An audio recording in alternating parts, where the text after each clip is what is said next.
नमस्कार, आदाब, सत श्री अकाल। आपका आरएस न्यूज़ में बहुत बहुत स्वागत है। तो चलिए देखते हैं देश दुनिया की बड़ी खबरें। राज्यसभा सांसद अमर सिंह का 64 वर्ष की उम्र में निधन।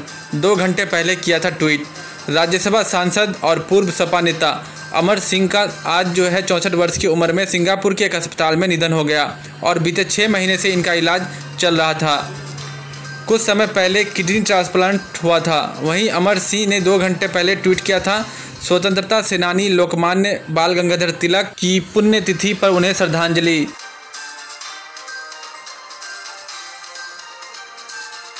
त्रिपुरा में फिर से संगठित होने का प्रयास कर रहे हैं उग्रवादी, पूर्व सीएम मानिक सरकार। त्रिपुरा के पूर्व मुख्यमंत्री मानिक सरकार ने कहा है कि राज्य के कुछ हिस्सों में उग्रवादी खुद को फिर से संगठित करने का प्रयास कर रहे हैं और इसे तत्काल कुचला जाना चाहिए। उन्होंने कहा, खोबई जिले के कुछ क्षेत्र पश्चिम त्रिपुरा के लेफुंगा, बांग्लादेश से सटे उत्तरी त्रिपुरा के पानी सागर उपखंड में उग्रवादी खुद को फिर से संगठित करने के प्रयास में हैं। नई शिक्षा नीति हिंदी और संस्कृत थोपने की एक कोशिश, एमके स्टालिन। डीएमके प्रमुख एमके स्टालिन ने आज केंद्र की नई शिक्षा नीति के लिए कहा कि यह हिंदी और संस्कृत थोपने की एक कोशिश है। उन्होंने प्रण लिया कि वह समान विचार रखने वाली राजनीतिक पार्टियों और अन्य राज्यों के मुख्यमंत्रियों के साथ मिलकर इसके खिलाफ लड़ेंगे। स्टालिन ने कहा कि व्यावसायिक शिक्षा बच्चों पर एक मनोवैज्ञानिक हमला है। जम्मू कश्मीर के पास केवल इतिहास है, अंबानी के 2G को इतिहास बनाने वाले बयान पर उमर।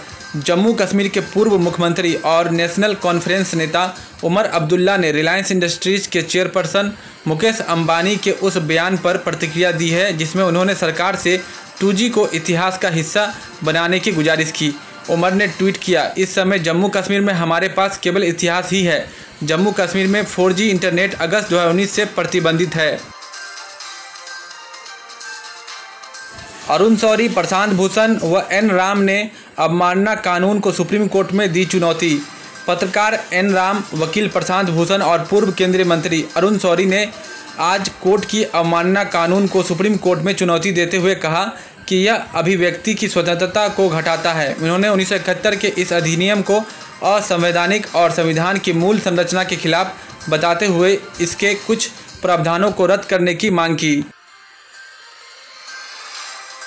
बिहार में संजीवन ऐप हुआ लॉन्च।